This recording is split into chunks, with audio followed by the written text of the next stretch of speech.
Mga gumuhong lupa at mga nabuwal na puno naman ang naitala sa Baguio City. Ang isang puno bumagsak pa sa kable ng kuryente. Mula roon nakatutok live si EJ Gomez. EJ!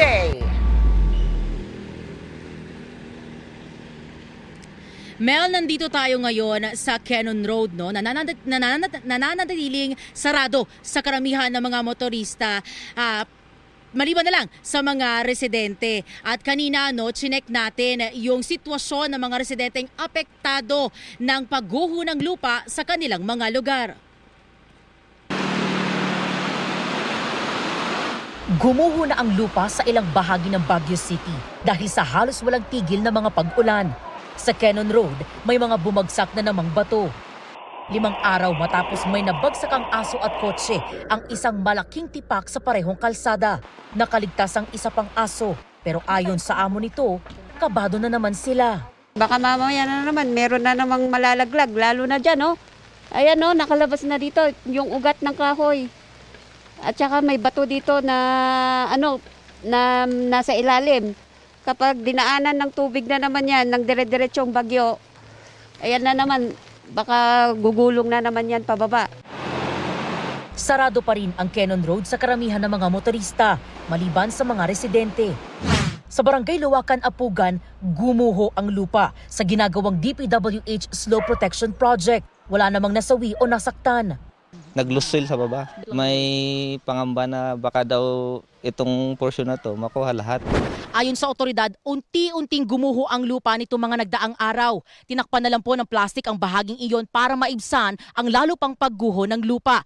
Ilan sa mga apektadong pamilya ang nasa evacuation center. May iba naman na umuwi raw sa kanilang mga kaanak sa probinsya. Gumuho rin ang lupa sa isang private construction site. Nasira ang 2 employee quarters. Almost 3 months na nabakho. Tapos hindi na naituloy. Tapos iyon, sunod-sunod na yung ulan hanggang ngayon. Kaya bumigay na yung lupa, gumuho na. Baka pati rin kami madamay pero sana nga hindi. Sinisika pa nating makuha ang pahayag ng kumpanya na nag-ooperate sa construction site.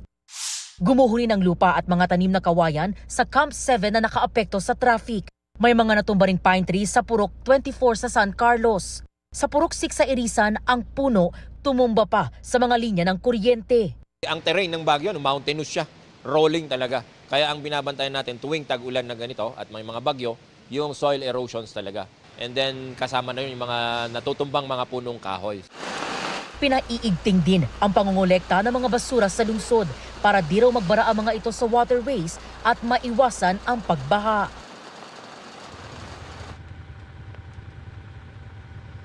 Mel, may checkpoint ang PNP dito sa kinatatayuan namin sa Cannon Road, no? Dahil tanging mga light vehicles at residente lang yung pinapayagan nilang pumasok o dumaan dito. Ang ginagawa nila, chine-check nila, kinukumpirma kung yung talaga mga nagtutungo rito residente nga ng Cannon Road. Dahil nga may banta pa rin daw ng posibleng pagguho ng lupa dahil sa tuloy-tuloy na pag-ulan. Mel? Maraming salamat sa iyo, EJ Gomez.